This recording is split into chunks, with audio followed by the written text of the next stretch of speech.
नमस्कार। आचार सलील चैनल में आप सभी लोगों का स्वागत है। आज का वीडियो एक ऐसी रोचक घटना ने मुझे प्रेरित किया जो मुझे लगा कि मुझे अपने फॉलोअर्स को भी बताना चाहिए। और मेरे मित्र हैं राजीव अग्रवाल जी, और आज का वीडियो इन्हीं को लेके ही मैं आप लोगों के बीच में आया हूँ। आपको ध्यान होगा कि कोविड के दौरान जब पूरी दुनिया में लॉकडाउन लगा हुआ था, और मैंने अक्सर अपनी वीडियो में बताया कि मैं उस ज़माने में टाइम्स ऑफ इंडिया की बिल्डिंग में बैठ के और काफ़ी काम किया करता था, और लोगों को ज्योतिष के माध्यम से मैं उनको काफ़ी उनका जो मोरल था उसको बूस्ट कर रहा था और काउंसलिंग कर रहा था उस ज़माने में। और हर आदमी अपने काम पे लगा हुआ था। और उस दौरान मेरे मित्र जो राजीव जी हैं वो मंदिरों की खोज पे निकल आए, और मंदिरों की खोज के साथ में इनका टूरिज़्म में भी काफ़ी दखल है, और सरकार के साथ भी इन्होंने काम किया हुआ है। मुझे नहीं मालूम था कि राजीव जी ये काम कर रहे हैं। और जाहिर है काम तो तब पता लगता है जब वो आपकी उस बुक के शेप में आता है, किताब के शेप में आता है। तो मैंने काफ़ी कुछ इसके बारे में जब मुझे पता चला तो मैंने राजीव जी से संपर्क किया, और कहीं पढ़ा था कि भारत में 17,000 मंदिरों के बारे में बात चल रही थी, लेकिन 17,000 मंदिर तो मैंने नहीं देखा। लेकिन आज मैं आप लोग को एक बुक दिखा रहा हूँ जिसमें 5500 ज़्यादा मंदिरों के बारे में राजीव जी ने चर्चा करी है। और ये जो मंदिरों के बारे में जो इन्होंने इन्फॉर्मेशन दी है वो देश को 4 भागों में बांट के किया है, ईस्ट वेस्ट नॉर्थ साउथ करके, कि कितने टेम्पल्स हैं और कितने कब ये बने और किसने बनाए। देखिए जितने फेमस टेम्पल हैं उनके बारे में तो हम लोग सब जानते हैं, गूगल में पूरी इन्फॉर्मेशन मिल जाती है, और हम लोग जीवन में कम से कम 40-50 मंदिर तो छुट्टियों में घूम ही लेते हैं। लेकिन राजीव जी ने जो काम किया मैं उसकी सराहना करता हूँ। राजीव जी आपका स्वागत है। बहुत बहुत धन्यवाद आपका, आचार सलील चैनल में। और आपको दुनिया के सभी जो ज्योतिष प्रेमी हैं और आपको आज सुन रहे हैं, देख रहे हैं, और खास तौर सबको नमस्कार मेरा। और ख़ास तौर से जो आपने इस बुक में बताया है जी, इसकी प्रेरणा कहाँ से मिली आपको इस किताब को लिखने की? इस किताब की प्रेरणा तो सबसे पहले तो मेरे पूज्य माता पिता हैं और ईश्वर हैं, क्योंकि उनके बगैर ये किताब आप लोगों के बीच में नहीं आती। मंदिरों का एक ऐसा विषय, और वो भी उस कठिन समय में जब व्यक्ति अपने जीवन की बचाने की दौड़ में था। मेरे माता पिता ने और ईश्वर ने मुझे ये प्रेरणा दी कि मैं देश के मंदिरों पर कुछ लिख पाऊँ और उनको खोज पाऊँ, और वो पूरे देश और दुनिया के सामने आए। क्योंकि हमारा जो भारत देश है ये इतना समृद्ध है, इतना इसका विकास हुआ है। मंदिरों के माध्यम से हमें ये पता चलता है कि हमारे पूर्वजों ने किस सोच के साथ इन मंदिरों का निर्माण किया, जो देश और दुनिया को अलग से एक दिशा दिखाते हैं।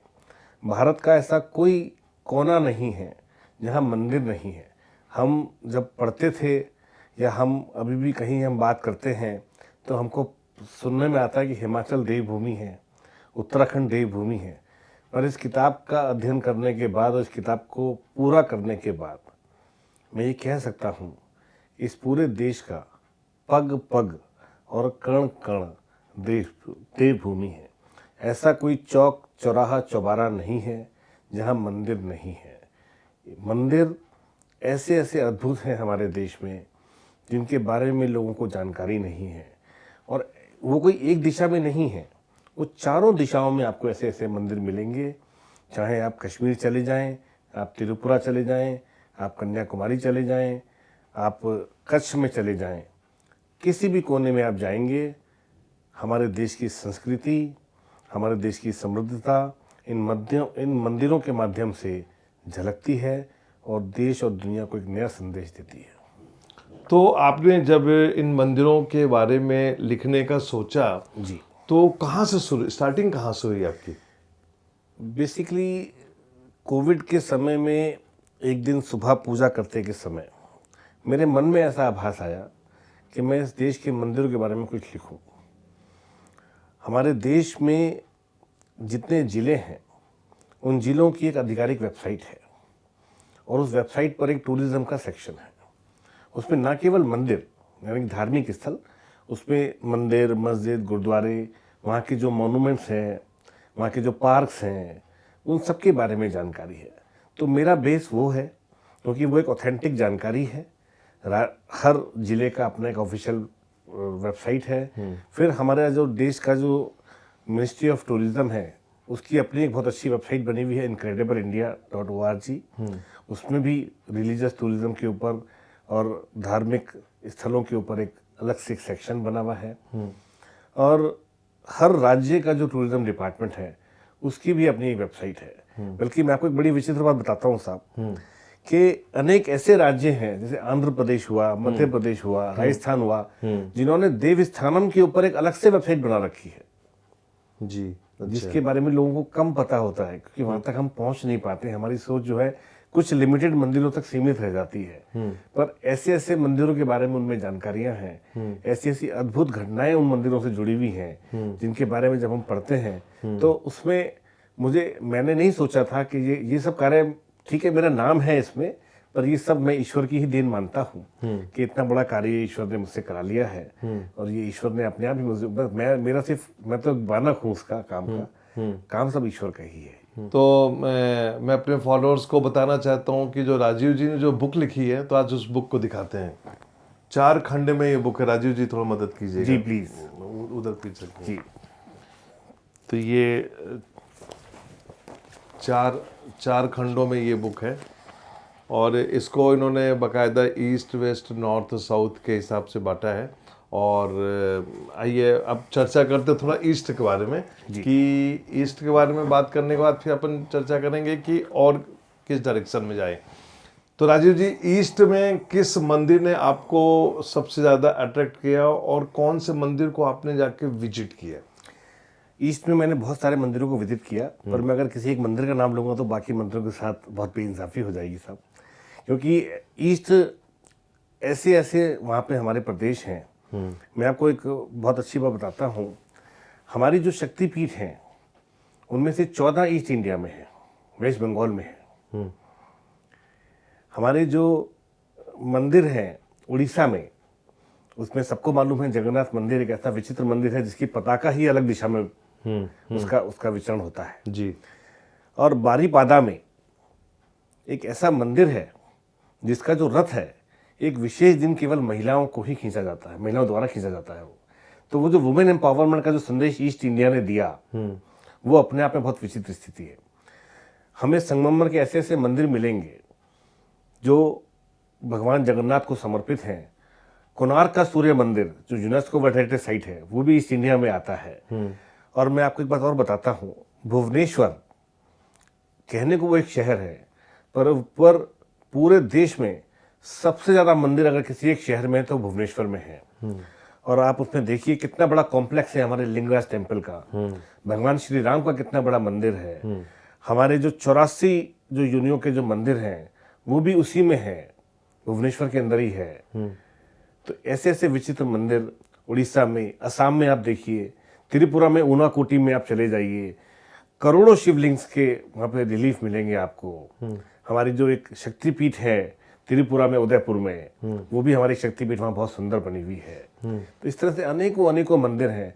अरुणाचल प्रदेश में आप जाइए तो हम भगवान जब कृष्ण की बात करते हैं तो हम द्वारका से लेकर मथुरा तक या मथुरा से द्वारका तक के हम सीमित रह जाते हैं, पर कृष्ण जी का और मीरा जी का एक प्रसंग वहाँ भी आता है जो अरुणाचल प्रदेश में मिलता है। अच्छा। जो अपने आप में लोगों को नहीं पता है। तो मंदिर है वहाँ पे? मंदिर है। अच्छा, तो आपने उसको इस बुक में कवर किया? बिल्कुल, मैंने इस बुक में कवर किया है। बहुत बढ़िया, बहुत सुंदर, बहुत सुंदर। एक हमारा कार्दो फॉरेस्ट है अरुणाचल प्रदेश में, जिसमें बहुत बड़ा एक शिवलिंग बना हुआ है जिसकी हर रोज पूजा होती है और बाकायदा वहाँ शिवरात्रि में बड़ा मेला लगता है। अब देखिए कहाँ अरुणाचल प्रदेश और कहाँ वो शिवलिंग है इतना बड़ा कि वो सबसे बड़े शिवलिंगों में से वो एक है देश के। उसका वहाँ वितरण वहाँ हमको मिलता है। इसी तरह से अरुणाचल प्रदेश में यात्रा होती है जो कुछ सीमित अवधि के लिए होती है और जो चाइना बॉर्डर तक जाती है, वो उसको वहाँ के जो ट्राइबल्स हैं वो उसको संचालन करते हैं। बिल्कुल जी। तो ये आपने ईस्ट के बारे में बताया, एंड और वेस्ट के बारे में क्या है?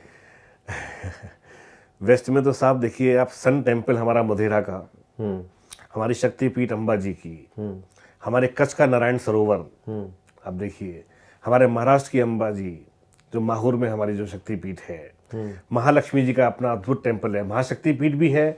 और उनके बारे में ये मैंने पढ़ा पूरा कि उनको भगवान विष्णु से वो रूठ के वहाँ बैठी हैं, ये ऐसा माना जाता है हमारे धर्मशास्त्रों में। और तिरुपति की ओर से अभी भी उनको एक साड़ी भेंट की जाती है ताकि उनको मनाया जा सके।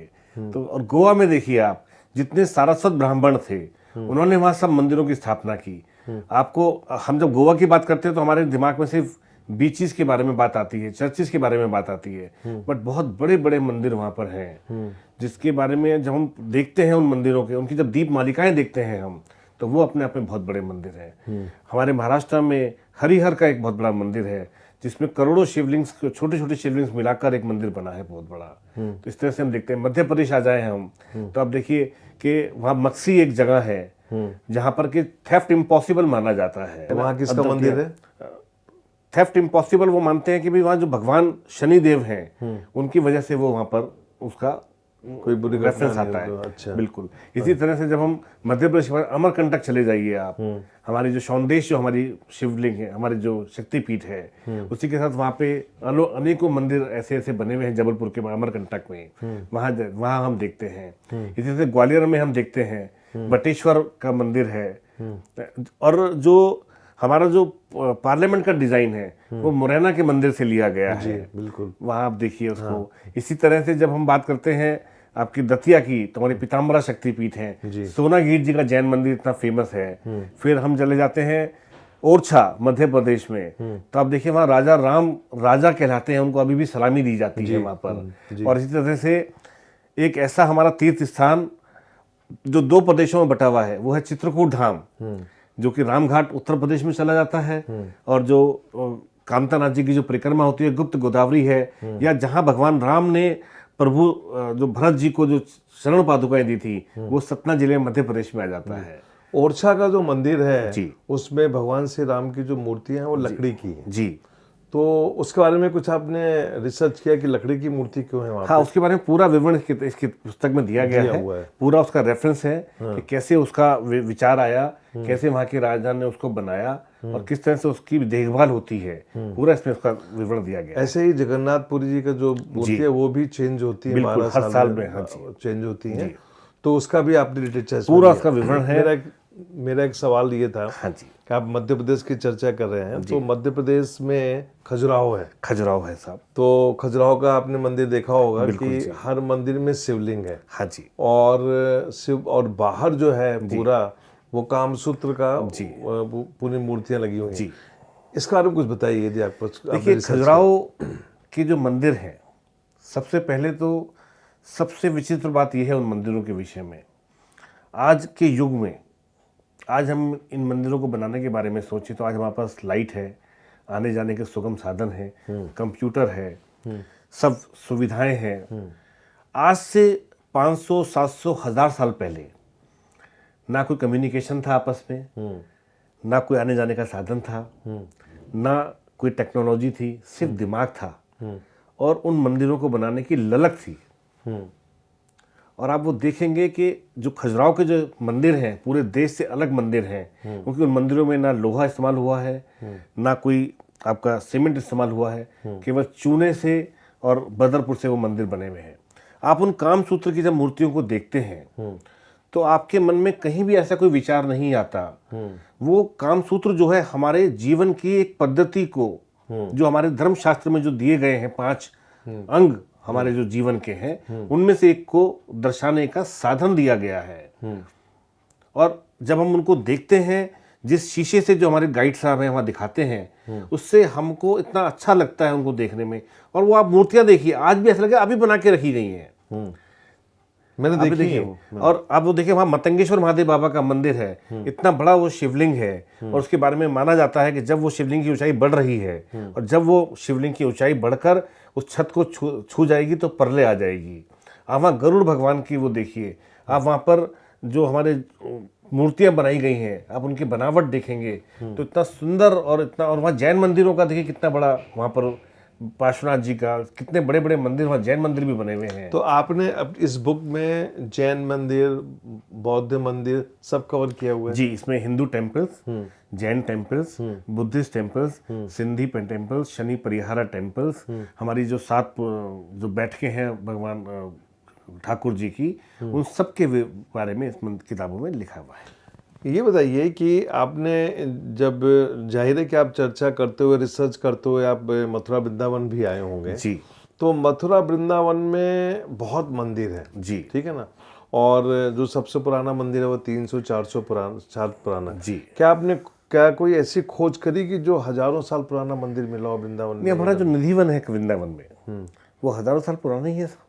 वहाँ तो आज भी प्रचलित है कि भगवान श्री कृष्ण का पूरा सामान सजा के रखा जाता है और सुबह सब बिखरा मिलता है। वहाँ रात को कोई रुक नहीं सकता। वहाँ अभी भी वहाँ के लोगों में ये विश्वास है कि भगवान जो श्री कृष्ण है अभी भी रास लीला के लिए वहाँ शाम को आते हैं। तो वो तो लाइव मंदिर है साहब। और हमारे देखिए वहाँ कितने पुराने मदन मोहन टेम्पल देख लीजिए आप। और आप देखिए वृंदावन में साउथ इंडिया शैली का एक मंदिर बना हुआ है। वृंदावन में हमारी कात्यायनी शक्तिपीठ है। आप मथुरा में आएंगे, मथुरा में देखिए आप कितने पुराने मंदिर बने हुए हैं। हमारे जो ज्योतिर्लिंग है वो वहाँ मथुरा में है। उसका विवरण आता है। रंगेश्वर महादेव बाबा का मंदिर आता है। पूरे मथुरा में जब भी कोई व्यापारी अपनी दुकान खोलने जाता है तो पहले भगवान रंगेश्वर के चरणों में अपनी चाबियां रखकर फिर दुकान खोलने जाते हैं। मेरा एक सवाल ये था आपसे कि चूंकि मैं खुद भी शिव का उपासक हूँ, और आप बता पाएंगे कि दुनिया में, भारत में अलावा, भारत में तो मैं पूछ ही रहा हूँ, सबसे बड़ा शिवलिंग कहाँ पे है और सबसे बड़ा शिवलिंग बनाया क्यों गया, क्या उसकी आवश्यकता थी? देखिए, शिवलिंग जो मेरी जानकारी में है भारत में, एक तो हमारा भोजेश्वर महादेव बाबा का जो मंदिर है मध्य प्रदेश में, वो है वो सबसे बड़ों में। एक मैंने को कार्दो फॉरेस्ट का बताया, एक वो है। एक मतंगेश्वर महादेव बाबा का बताया, वो है। एक हमारे साउथ इंडिया में भी बहुत बड़ा शिवलिंग है, वो है। इस तरह से शिवलिंग तो बहुत बड़े बड़े भी बने हैं। उनको बनाने के पीछे जो कारण रहे होंगे वो बहुत ज़्यादा, तो चूँकि उस समय की जो लिपियाँ थी वो एक अलग लिपियाँ थी। उनको जब अनुवाद करके आगे आगे हमारे ऋषियों ने, संतों ने उसके विषय में आगे लिखा उसके बारे में, तो वो समय के अनुकूल परिस्थितियों को देखते हुए उनका अनुवादन किया उन्होंने। तो मैं ये मानता हूँ इन सबको पढ़ने के बाद, इतना लिखने के बाद, कि साइज जो शिवलिंग का है उसका मकसद सिर्फ एक ही रहा होगा। जो ये मेरा अपना पर्सनल व्यू है। मैं क्योंकि मैंने इसको कहीं ऐसा पढ़ नहीं पाया मैं कि ये बड़ा क्यों है, क्योंकि शिवलिंग तो शिवलिंग है, पर चूंकि उस समय की परिस्थिति, उस क्षेत्र की परिस्थिति ऐसी रही होगी कि वहाँ के लोगों को उससे एक ऊर्जा मिल सके।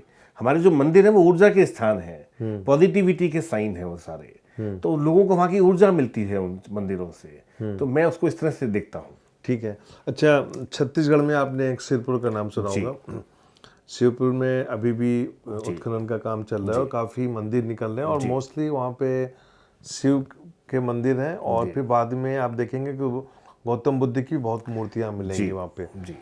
वहाँ पे मैंने देखा कि शिवलिंग जो है वो अलग अलग कलर के हैं। इसके बारे में कुछ बताएंगे? देखिए, जो हमारे 4 वर्ण हैं, वैश्य, शूद्र, इस तरह के जो हमारे 4 वर्ण हैं, इस तरह से उनकी स्थापना उस रूप में वहाँ पे हुई। अच्छा। और मैं आपको एक बहुत अच्छी बात बताता हूँ जी। एक शिवलिंग ऐसा भी है जिसमें से कि तुलसी के पत्ते की महक आती है, जबकि कोई पौधा आसपास है नहीं। और वो देखिए गंधक आ रही है उसमें से, और वो लोग उसका आनंद लेते हैं। तो वो अपने आप में एक विचित्र बात है। जो हमारे 4 वर्ण थे, उन 4 वर्णों के प्रतीक थे वो शिवलिंग। पर आते आते समय में वो अब जो अधिकतर शिवलिंग बनने लगे हैं वो काले पत्थर से ही बनने लगे हैं। उसका कारण मैं ये मानता हूँ कि उसकी, चूंकि जो मंदिर जो बनता है वो 500, 700, 1000 साल के लिए नहीं बनता, वो जीवन पर्यंत आने वाली पीढ़ियों को दिशा दिखाने के लिए बनते हैं। तो इसीलिए चूंकि उसकी आयु लंबी रहे, उस और मैं ये मानता हूँ कि उसको इस तरह से काले पत्थर से बनाया जाने लगा है। जाहिर है कि आप साउथ में भी गए होंगे, तो आपने देखा होगा कि शैली जो है मंदिर बनाने की, जो शैली है वो डिफरेंट होती जाती है हर जगह। तो साउथ में जो फेमस मंदिर है उनको तो सभी जानते हैं हम लोग।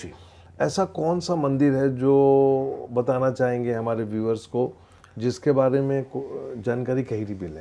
देखिए, साउथ में जो ज़्यादातर शैली इस्तेमाल होती है वो चालुक्यन स्टाइल और द्रविड़ आर्किटेक्चर में होती है।